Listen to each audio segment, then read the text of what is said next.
Tingin nga, kung tama na. Ayan na. Game na? Hindi, sandali lang. Nag-adjust pa ako eh. Para beautiful tayo sa as if medyo. Bro. Di ba parang... Ano yun, bakit na lang? Hindi na alam. Ayan. Ayan. Ayoko marinig yung boses ko. Bakit? For sure, di ka panoorin yan. Asa ka pa? Yun na talaga. Asa ka pa? I don't like Bakit? seeing You don't myself like? Why? in videos. I don't like kasama mo yung voice. Talaga? No, but we can modify it if you want.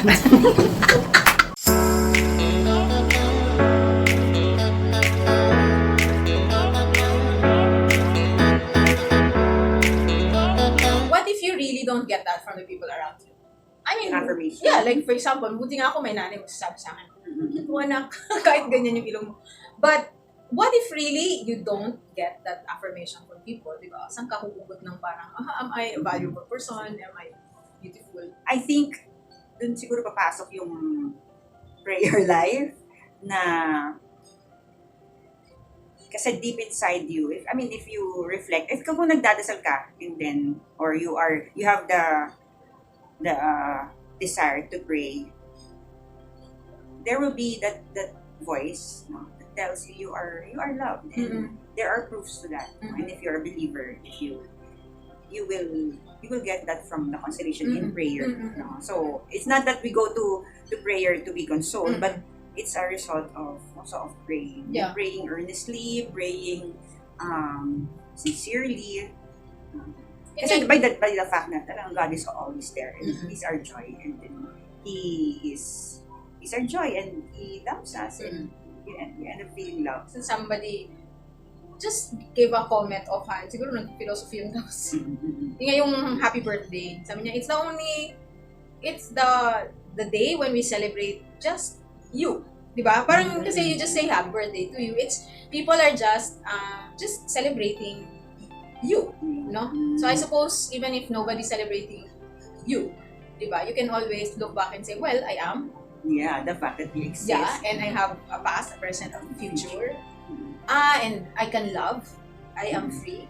Diba? Parang, yeah, I actually am precious. Pag wala ka sa mundo, diba? Okay. Would it really matter? Some people think that it doesn't matter. But actually, it does. I mean, when you really think about it, the choices that I made in my life, the things that I did, kasi hindi mo naman talaga yung kahit na sa kakapanood mo ng movie, yung mga time mga loop, ganyan-ganyan, na parang pwede nilang balikan, yung mga Avengers type na movie. Pero kung tutusin, hindi eh. Once the things are done, and yun na nga, your contribution, it already makes a mark. And I'm the only one who can pray this way, who can love this way, who can do these things this way.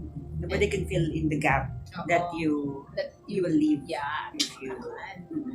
Totoo naman, many things depend on what you do. I mean, you're part of the circle of life, you know? So, just acknowledging that makes you realize how important it is today. Prayer is coming to terms with yourself, coming to terms with God. Helps you kasi helps clear your mind of all the negative things, or hindi naman siya mawawa. Wala din yung wrinkles. Clear na yung mind. A better understanding of what's happening around you and inside you. And then I think a lot of it also helps you accept yourself as you are. And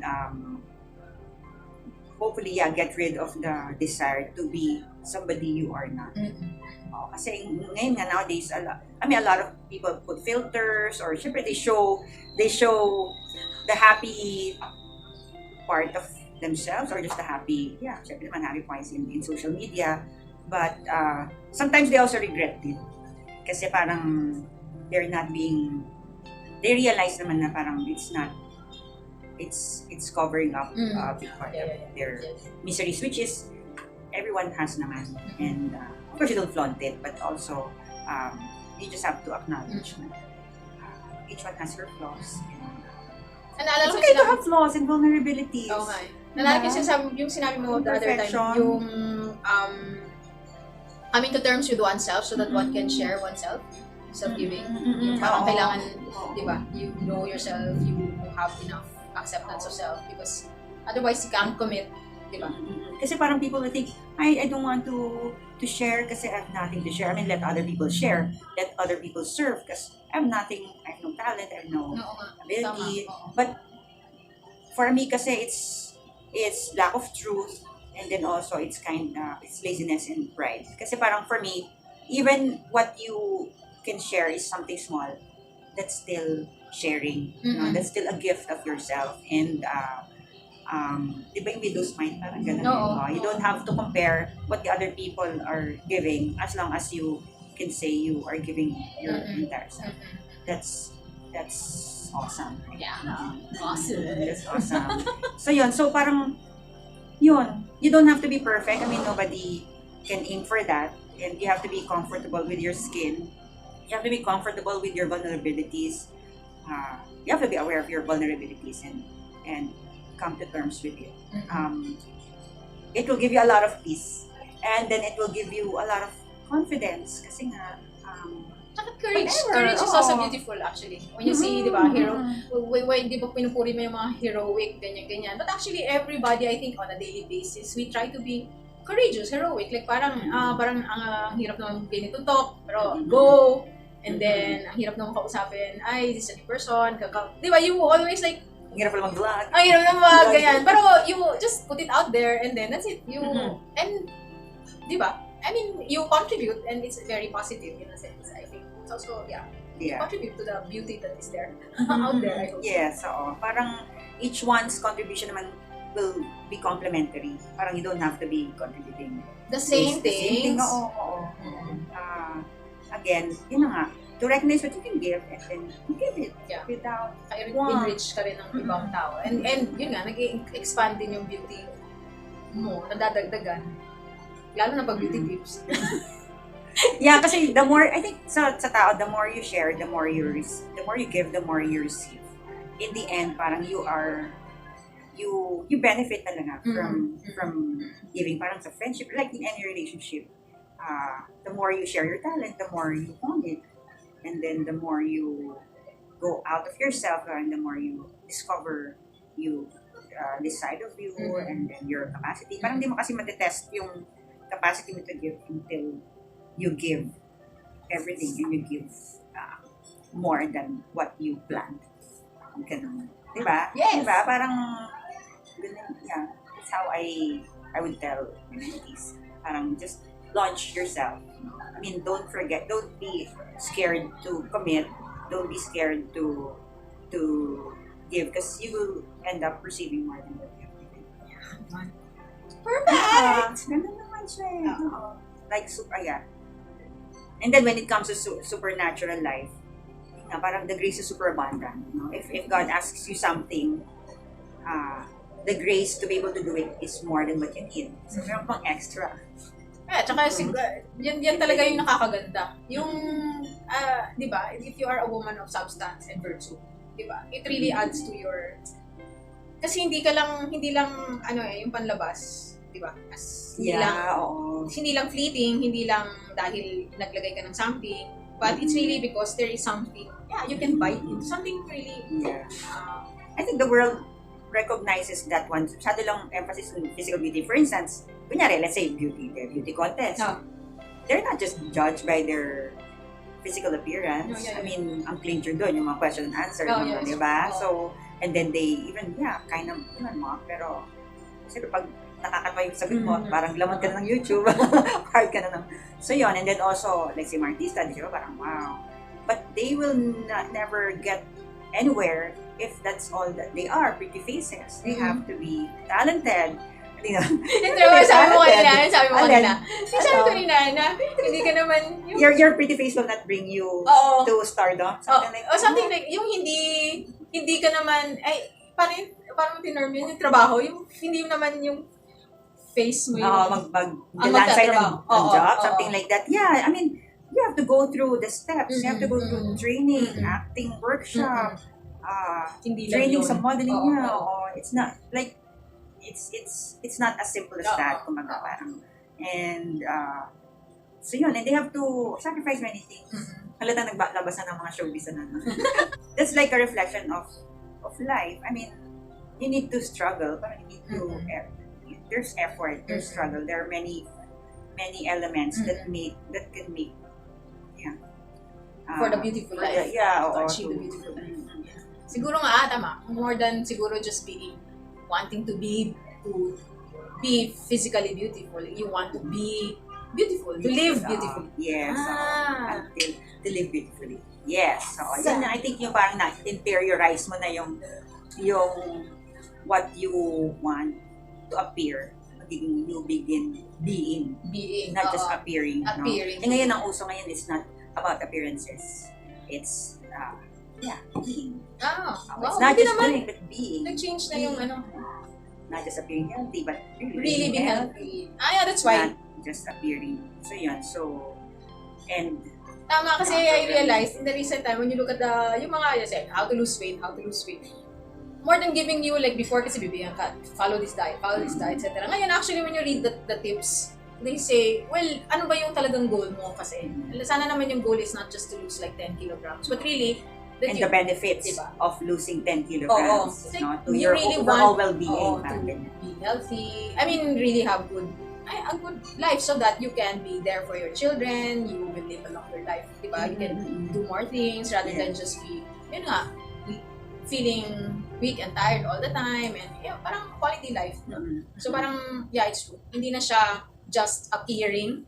Kasi madali lang yan actually, tell me diba? parang hindi lang ngayon. Tell me how to lose weight. Pero parang convince me that it's good for me, and then be beautiful. How to sustain it. So, yun, at least nagkakada. mahirap pa rin siyang gawin. Kahit ano pa explanation, di ba? Yeah, madali I lang hope kasi. it makes it easier. Yun nga, how to be beautiful forever. Hirap din. Mahirap. Yeah. No, but possible. I mean, you're realistic naman. Ang ganda yung sabi mo before. That, actually, it's the struggle. The struggle is also beautiful. The journey. The journey is Actually, siguro parang, minsan nga yung mga collaterals, siya pa yung ma-appreciate mo. Di ba, when you, mag-hike tayo mag-hike tayo sa March 14. But, I guess, aside from reaching the top, the fun that awaits us as we go there and the challenges will add to the beauty of the experience. Yun na na-realize ko. Kasi each time you go for mountain climbing, when I'm there, I always like ask myself, bakit ko ba ito ginagawa? Bakit ito ginawa? Hindi ko na ito ulitin, hindi na tumatanda. But then when you reach the summit, you say, it's worthwhile. And I suppose yun na yun. It's because nga, hindi lang kasi yung view, but it's because the journey. Yeah. Because you arrived and you know what it took to reach there. So the struggle for physical beauty for health and also inner beauty, that's what makes it worth pursuing. Not just na ma-achieve mo yung beauty. Yun nga, sabi nga parang kasi you grow. Kung perfection lang yung pinangigigilan mo, parang but celebrate the journey going there. All the bumps and the twists and turns and all the bumps and all the hurdles. Kasi minsan, yun din yung nakakaganda. It's not like a smooth sailing. Ewan ko, kung depende siguro sa tao, if you're the type who likes siguro nga, you need those moments of reflection and prayer para you can transcend. Kasi sometimes when you're like there, nalulubog ka na and nahihirapan ka, and or yan nga, hindi ka napure or ganyan-ganyan. Talagang you can really feel like, diba? But then if you transcend it a bit, then you will say, there are things pala to be grateful for. That it made me stronger pala, this thing, or ganyan. That's when you can start looking at why this life isn't just only like, on this date I had this problem, in this date I had this. But when you really take it as a whole, or you lift your eyes a bit, you say, it has been worthwhile. Yeah. And then also you have to appreciate the people who are around to help. Yes. So parang isip ko, sa mountain hiking, sino kayo magkakanta sa akin? Hihilahin nyo talaga ako. Yun. Ay ba? Alam ko na. Sige, so yun. So parang, it's also something that you want to appreciate, no? That you are surrounded by people who are there to help and to motivate you to. So sana din naman yung, di ba? Kasama din yun. Yun nga, sabi mo nga. Parang sinabi mo lang magsasabi. Natakot naman ako sinasabi mo, wala pa niya kung mag-isa ka lang magsasabi. I think that's it kasi yung sinabi mo kanina, like, don't be afraid to be vulnerable. Say it. Oh, yes. So that you will realize, actually, you're not alone. I learned the hard way. Lang ganon. Aray. Diba? You're actually not alone. But then sometimes we can really be enclosed on oneself and say ta ta ta ta ta ta ta, ta. But then it's alright to say because it allows people. Ato si St Catherine of Siena siguro to, if I remember right. Why do we have weakness? Why is there suffering? Sabi niya, it's because it helps the others to help us. If we were not, hindi yata weakness yun, but it's more like quality that bakit unequal yung ating mga, yun nga, unequal yung ating, yung anong meron ka, anong meron ako, yung qualities, no? And the inequality that is there in life. And it's because otherwise, nobody would be helping anybody. Diba? There'll be no sharing, no, kasi pareho tayo eh. Diba? But then yun na nga, as I said, kailangan, you're able to also naman reach out and ask. Because it brings out also what is beautiful in another. Diba? Yes. They are actually nice person. Two-way thing you can take. Yeah, because at some point, the one who helps you will also need help. And then she will also learn how good it is to be helped and how valuable her help is to the person who is receiving it, being the one who is the recipient. Sometimes you feel kasi na parang this person, lalo na pag maganda nga.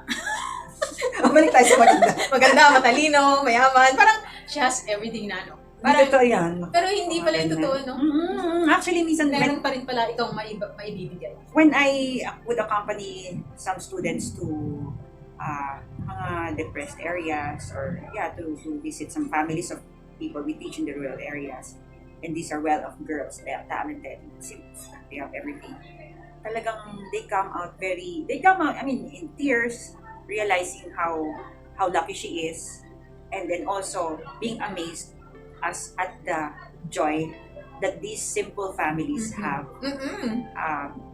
and how authentic that joy is. I remember yung sa typhoon Yolanda yata yun, diba? And then there were like people who were bringing relief goods, ganyan. And they were especially moved with this family there sa Iloilo because syempre they brought, canned goods, stuff, etc. Tapos talagang umuwi sila na parang, ano kaya yun? Bakit kaya? Kasi talagang sila pa mas marami pa silang naiuwi nung umuwi sila. Kasi lahat nung pwedeng ibigay nung family, ipinadala pa sa kanila. So sabi nila, ay, para po yan sa inyo. Hindi.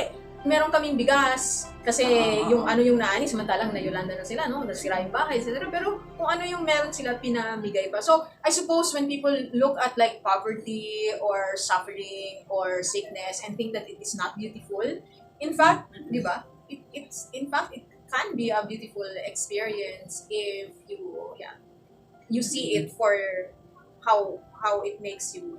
I mean, what person it makes of you. So kanya-kanyang appreciation of what is beautiful. Parang and it doesn't depend on who has more and who has less. Who has more? Ako din naman isa. Ano? They give away what they have. Amazing. Diba? So parang yung generosity doesn't depend on who has more and who has less. So parang it's in the beauty of the heart. Beautiful heart. The beauty in the heart, and then the recognition that the person in front of them is worthy of being loved and receiving love from them in the way that they can give love. So parang nagets mo, parang ito yung expression ko ng love. Ito yung meron ko kami. So I will give it to you. And then maganda kasi hindi nila kinahiya yun whatever the little that they gave. Tsaka sila mag-iimbita sa bahay, magpapakain. Yun na nga, it opens your eyes actually to like what you value na maganda, beautiful. Galing yung confidence. For me, parang the inner freedom there, the confidence that these simple families possess, that maybe some who may even have more and have achieved more do not possess. Kaya nga, siguro nga, dapat hindi anong tawag dyan? Yung hindi ka lang, hindi ka sisilaw? Hindi ka lang dapat masilaw sa mga panglabas na appearances. Of anything, I suppose, like what is more magara, what is more parang or mas pinupuri, mas ganyan-ganyan. Kasi, I mean, so that you can see what is more, the more important things. I think also the pandemic helped us appreciate the service of the frontliners, na parang, we took them for granted, yung taga-collect ng basura, Yeah. until we were scrambling for, oh my God, sinong kakolekt ng basura natin? It's true. Diba? Yung supply ng goods, yung parang, look, we appreciated our soup kasi there they are, really looking for items, volunteering. Ako na rin pang bibili ng ganito nyo, ganito, kasi ito kayo makalabas. Anyway, so yun, so yung mga essential workers, parang na-appreciate mo talaga what is essential in life pag in times of crisis. Diba? Desi, ano nga sabi ni Little Prince? What is essential is invisible to the eye. Sana all. Sana. Sana ma-recognize ng all.